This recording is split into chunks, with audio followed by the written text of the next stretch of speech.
Praise the Lord. இன்றைய பலப்படுத்தும் வார்த்தை 1 சாமுவேல் 12வது அதிகாரம் 16வது வசனம். 1 Samuel chapter 12 verse 16.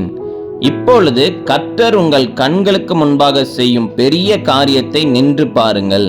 Now therefore stand still and see this great thing that the Lord will do before your eyes. ஹல்லேலூயா.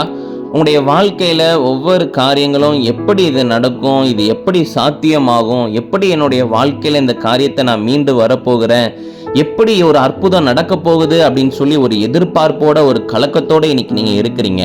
இன்றைக்கு வேத வசனம் சொல்கிறது, உங்களுடைய கண்களுக்கு முன்பதாக கர்த்தர் பெரிய காரியங்களை செய்வார் என்று வேத வசனம் சொல்கிறது.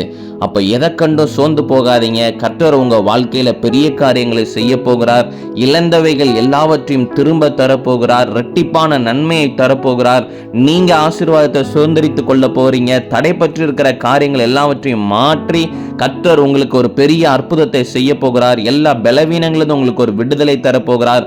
கர்த்தர் உங்கள் வாழ்க்கையில் உங்களை உயர்த்தி வைக்க போகிறார். உங்களுடைய கண்களுக்கு முன்பதாக கர்த்தர் பெரிய காரியங்களை செய்து அநேகருக்கு ஆசீர்வாதமான ஒரு பாத்திரமாக உங்களை மாற்றப் போகிறார். நம்ம எல்லாரும் கண்களை மூடி ஜெபிக்கலாம். எங்களை நேசிக்கிற நல்ல தகப்பனே, ஏசப்பா, பிள்ளைங்க வாழ்க்கையில் அநேக குறைவுகளோடு இருக்கிறாங்க, அநேக எதிர்பார்ப்புகளோடு இருக்கிறாங்கப்பா. நீங்கள் பிள்ளைங்க வாழ்க்கையில் ஒரு அற்புதத்தை செய்யுங்க, ஒரு அதிசயத்தை செய்யுங்க. நீங்கள் பிள்ளைங்க வாழ்க்கையில் பெரிய காரியங்களை செய்யுங்கப்பா. நீங்கள் மாத்திரம் மகிமைப்படுங்க. இயேசுவின் மூலம் ஜெபிக்கிறோம் எங்கள் ஜீவனுள்ள நல்ல பிதாவே. ஆமேன், ஆமேன், ஆமேன். கர்த்தர் உங்களுடைய வாழ்க்கையில பெரிய காரியங்களை செய்ய போகிறார். சந்தோஷமா இருங்க. God bless you. Have a joyful day.